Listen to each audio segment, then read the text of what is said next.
Samuel Johnson once said that the art of memory is the art of attention.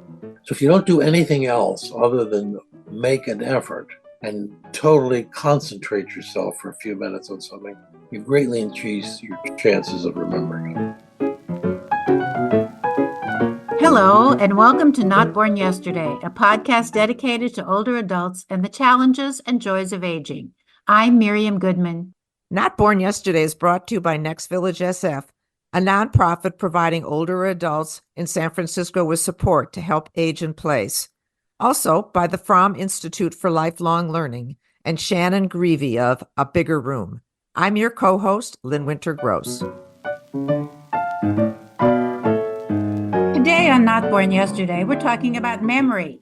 Memory decline is a major concern among older adults, but we have some good news to share. Forgetting is not inevitable with aging.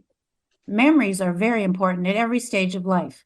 Good memories help us relive the happy times and are wonderful to share. So it's not surprising that as we get older, we worry we might be losing some of our memory. While people of all ages forget things, if older people have a memory lapse, it's assumed to be because of our age. If people in their 30s can't remember the name of a movie or the words in a song, they don't say, "Oh my, I'm having a 30-ish memory gap." But if an older person temporarily forgets something, it's called a senior moment and seems to mean that we are old, declining, and in political life today, perhaps we're unfit to lead. Our guest today is Dr. Richard Restak, a neurologist, neuropsychiatrist, author, and professor. He's written more than 20 books on the mind and memory, and his latest book is called The Complete Guide to Memory, The Science of Strengthening Your Mind. It includes tips and exercises to boost memory. Dr. Restak, welcome to Not Born Yesterday. Good, Lynn. Nice to talk to you. So, Doctor, you've written that failing memory in older adults is partially the result of increased amount of information that we've collected over the years, more than a failure of aging. So if we keep learning new things, how are we going to retain all that old stuff? Well, you have to think of linkages. I mean, the memory system is one that there's two principles we have to keep in mind. The first is that you try to link as many things as you can so that each piece of information is best retained if it's linked with something that we already know. The second thing is that our brain is actually better at processing images and pictures than it is words. No one had to teach us how to see. We knew what we were looking at things when we were infants and young children. Maybe we couldn't name them or didn't know what they were, but we could see them. So that's the natural process of vision. What we had to learn was the words. And if you want to deliver and maintain an excellent memory, you have to go back to that system of converting letters and words into pictures.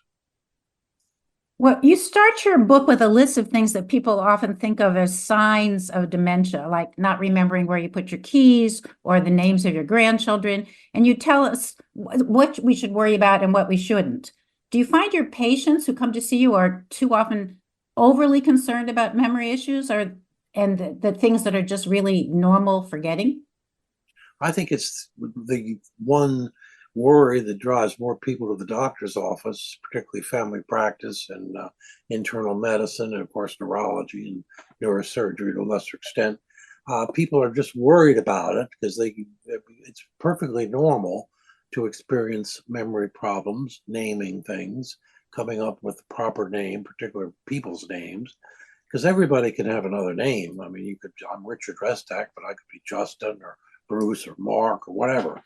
So there's nothing natural between my name and therefore it's something that requires an effort to remember. So there's several ways you can do that. If you can take the name and link it with something, that makes it easier. Or if you get a picture of the person and there's some physical process that looks like them, if you look like somebody else, you can then use that as a memory. Think of them with a name written over their head, for instance, things like that. When you talk about forgetting where we put our keys or why we walked into a room and we can't remember why we walked into the room, is that a big problem for memory? No, most of the time people are distracted. They're thinking of other things, and they can't. When they get into the room, they just thought, "Why did I come in here?" The cure for that, of course, is to go back to the original room, and it'll come to you then while you were headed out to get something. It's like you go on autopilot. You think, well, I'm going to go in the other room and get a candle. I need another candle for the dinner party. And by the time you get to the other room, you don't remember that, because it's an unusual item that you're coming for. It's not until you're thinking about the dinner that you say, oh, well, of course, there's this one candle that I need to get for the dinner. So there's that. It's not unusual. It's very common to people not sure why they arrived some certain place. What is uncommon is to, not be able to recover it at all, so that you don't have any idea why you went in that room. And anything you can do, you can't arouse the particular intention as to why you went into the other room. Now that's a little unusual. The example that we had a moment ago about somebody not remembering their grandchildren's names, that's something that you have to say, well, how interested is that grandparent in their grandchildren? I mean, some people are interested in children, some aren't. I happen to think it's better if you are, but let's say someone just is not particularly interested. Well, if they're not interested, they're unlikely to remember the names. So as I say in the book, that can create interfamilial friction and problems, but it doesn't mean they necessarily have a bad memory. We often hear about short-term memory and its effect on dementia patients. But can you explain the different kinds of memory, like short-term memory, long-term memory, and working memory, which you say is the most important? Well, short-term memory, if we talk about what we've talked about so far, that would be an exercise in short-term memory. The various topics that you've brought up and the answers that I've tried to give to them. That's short-term memory, and that, of course, is affected by the diseases, the degenerative diseases. Long-term memory is things that have been stored or that you're calling out. And you can get them one of two ways, either by direct questioning, or by somebody knowing it unconsciously, that they can't give you the word, they can't give you the answer, but they'll recognize it if they see it or hear it. We mentioned in our opening that memory is something that we share, and you've said that we are what we remember. So many of us have friends who have spouses or family members with dementia, and they can't share the memories that they've had. Is there anything that we can do about that?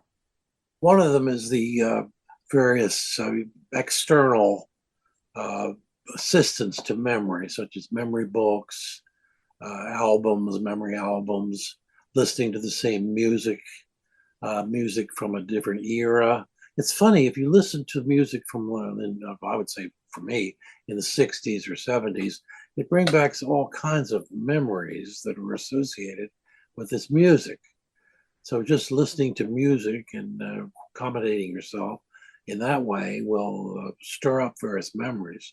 So we first of all, there's other people are born with better memories or lesser memories. A memory, like every other human quality, varies between one person and another. So it is true that some people are born with strong memories. Some people even have hereditary memory abilities that are truly uncanny. Being able to remember the weather on a certain date 20 years ago, that type thing. Well, that's, we're not talking about that. Most people reading memory books or questioning me or coming to my office are not really after anything like that. They just want to improve their memory so that they can come up with information that they and others that know them think that they should know. Some experts have said we've stopped consciously remembering things because of technology. For example, years ago, we all memorized the phone numbers of our family and friends, and we kept them in our heads. We didn't have to, go to a list someplace. We knew them. And now we just push a button on their phone. So you've written about what you call technological distortion and distraction. So are we going to blame technology for the change in memory? No question about it. There's some cognitive depreciation, if you will, when you use electronics for everything. What you should do is use electronics to augment your memory, not the other way around. For instance, if you decide to list all the things that you want to get when you go into the department store or grocery store, You can either do it on your cell phone or you could write it down. In either case, it's there. So when you go into the store, you don't go immediately checking the instrument, the telephone. You see a bunch of it you can remember. Try to come up with each one of these items, and only when you're finished, listen to it or look at what you wrote down. That way, you're using the electronic instrument, the phone, or you're using the written list as something to check on your memory, but you're still using your memory. So when I'm with a group of people, older people like me, and we can't remember something, somebody just pulls out their phone and asks Siri. And it just seems like it decreases the frustration of us all sitting there for a long time trying to remember. It's just so easy to ask Siri, and it's right there. That I do it myself. Everybody does it. The key is that you make some effort through association. Like who were the Everly Brothers? Well, gee, let's see, they were some vocal group back in the '60s. And then somebody else says, "Oh yeah, they were from such and such a state," and then only then would you ask Siri some specific question about them. You have to do the work first. Don't have the electronics doing the work for you, because that's what happens. Your memory will keep getting worse and worse and worse. And what about all these games that we hear people do? How do they really help our memory? And is there research that people who don't do them are losing their memory faster than those who do? What the games do, they enhance your ability to play the game or a similar game. Okay, that's what they're doing. Just like you say, well, I've learned how to play chess, and by learning how to play chess, now I can do this and do that. What you've really learned is how to play a good game of chess. Maybe it could be helpful in terms of teaching you to sit still at a desk, things like that. The biggest single thing you can do to enhance your memory is to work on working memory. Now, working memory is just what it sounds like. It's information that has to be manipulated. Okay, so we could take, let's say, the presidents of the United States. Now let's keep it from FDR up to Biden. We won't go any farther back than that. So you get somebody to list those. So if they can list them, that's good. And then after they do, you say, now what I want you to do, I want you to just give me the Republican presidents. So you don't start with FDR, you start with Eisenhower, and you go forward. And what are you doing with the other things? You just have them kind of floating in air. You're not saying them, you're just skipping by them in your mind. And then after that, you say, well, just give me the Democratic presidents. Oh, that's good. So then you don't mention the Republic, but you have to keep them in mind. You have to keep the order. And then finally, it gets really interesting, and you say, well, give me the presidents in alphabetical order. So that's called working memory. And the more you do that, the better your intelligence and your memory will be. It's been shown that children, when they first start school, if you give them working memory tasks, that those who perform the best in that will be the most intelligent and will perform the best in the school. What about memory drugs? We keep reading about the drug to cure dementia. What and always news about this one's out there, that one's out there, this one's being tested. Where are we at with that? Well, we've got a good way to go, because even those two that have been released with all kinds of, they weren't released with a lot of enthusiasm. Just that we think that it does help. The problem is there's a lot of serious side effects that come from this. You can have brain hemorrhages, you can have swelling and things like that. So you have to choose carefully who's going to get these particular drugs. And of course, this is just aimed at Alzheimer's. Alzheimer's is only one of 6 or 8 different degenerative dementias. So we're a long way from it. Well, you've been writing about memory for over 40 years, it seems, 20 books or more. Have you seen changes in how memory loss is treated and understood? Well, we always said that there are certain drugs which will enhance memory, and that's true. We've known that since the 1940s. Amphetamines, for instance, I mean, they will enhance memory. in the short term. That's why people were using them in test situations. However, there's a thing called a context-specific memory. That is that those situations in which you learn and enhance your memory to do just as well again, you have to be in the same circumstances. What other kinds of tips do you have for people that are really trying hard to maintain their memories? Well, Samuel Johnson once said that the art of memory is the art of attention. So if you don't do anything else other than make an effort and totally concentrate yourself for a few minutes on something, you greatly increase your chances of remembering it. We what I call the cocktail effect. You go to a cocktail party and you start to try to tell your husband or your wife about some interesting people that you met, but you can't remember their names. Well, it's not because you're coming down with Alzheimer's, but when you came into the party, you were still half of your mind was on the work situation. You just left your office and you weren't really listening when you heard the name. So that's one of the reasons you pay attention. And if you didn't hear it right, you say, I'm sorry, I didn't quite catch your name. What is it again? Some people will do that because they find it embarrassing to ask, but I think they'll find it more embarrassing later in the conversation when the other person's calling them by their first name practically every sentence and they don't remember what the person's name was. Then it's obvious that they don't know the name. So it's better if you didn't hear it clearly to ask for clarification. I think we frequently meet people and we're making our impressions of them in our mind, what they're wearing, where they come from, how tall they are, and we're not even listening to the name. Well, that's another thing. Yes, thank you. That's another point that's going on. So people who are referred to neurologists for memory issues, I've read that one of the biggest causes is depression. So if you cure depression, will that delay or prevent memory loss or dementia? It may. It's not a recommended treatment for that, but it may.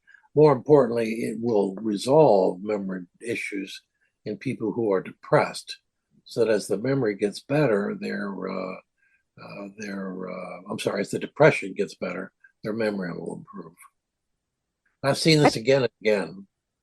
See, that's why a lot of times people, the neurologist has to be able to at least recognize depression. He may not want to treat it, although I think he should. And the psychiatrist should also, looking at his depressed patients, think, well, are they depressed because maybe it's early dementia? So oftentimes it's difficult. So one of the first steps that a specialist of either type takes is try an antidepressant. It's not going to do any harm. And if it does, in fact, cause the person's memory to get better, then that's a good sign that it was related to depression. We read a lot of people who are worried that if their parents have Alzheimer's or some kind of dementia, that they're also going to get it. What are the chances of that? Well, it depends. I mean, if the earlier the onset, the more likely that you're going to get an hereditary type of dementia. But the business of people, well, my grandmother came down with it at 96 or something like that. I don't think that really means anything in terms of unless there's been other people at a younger age that have gotten it. One of the things that you talk about in your book, to change the subject a little bit, is the positive effects of reading fiction versus nonfiction. And I think that's interesting. Can you talk a little bit about how that's helpful to us? Yeah, I highly recommend that, even among people like myself, who years ago read mostly nonfiction. A nonfiction book, not everyone, but as most of them, you can open up at any time you want, anywhere in the book, and start reading and get something out of it. You can't do a novel like that. You can't open a novel in the middle and start reading it. So what the novel and fiction does, it forces you to use your working memory. When did this character, when were they first introduced? Well, what was the story? What's the relationship between that character and the next? But that's the key to it, and I think I highly recommend people read fiction. Well, you've certainly given us a lot to think about and a lot to remember. So thank you for all this important information. Our guest was Dr. Richard Restak, author of The Complete Guide to Memory.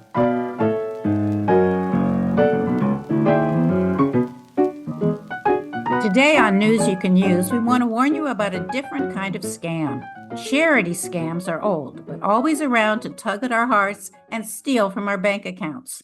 Natural disasters such as hurricanes and fires are constant, so scammers are always ready.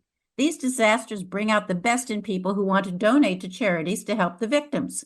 Unfortunately, natural disasters like the fires in Maui or in Texas also bring out the worst in scammers, who are quick to take advantage of the kindness of people by contacting them posing as charities. Unfortunately, instead of providing money to help the victims of these disasters, scam artists steal the money for themselves. Charities are not subject to the federal do not call list. So whenever you get a phone call, you can never be sure as to who is really calling you. You may be contacted either by a real charity or a fake charity or a scammer posing as a legitimate charity.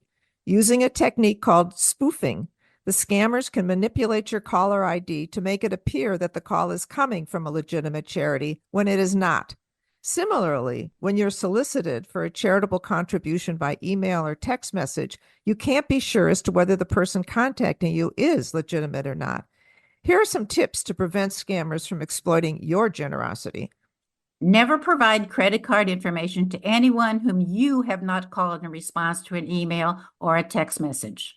Before you give to any charity, check out the charity online with charitynavigator.org. You can learn here whether or not the charity itself is a scam. You can also see how much of the money that the legitimate charity collects actually goes towards its charitable purposes, and how much of it's used for fundraising and administrative costs. And Charity Navigator can give you lists of real charities that help fire victims or any other disaster. So we appreciate your generosity, but want you to be sure your money goes to real people in need.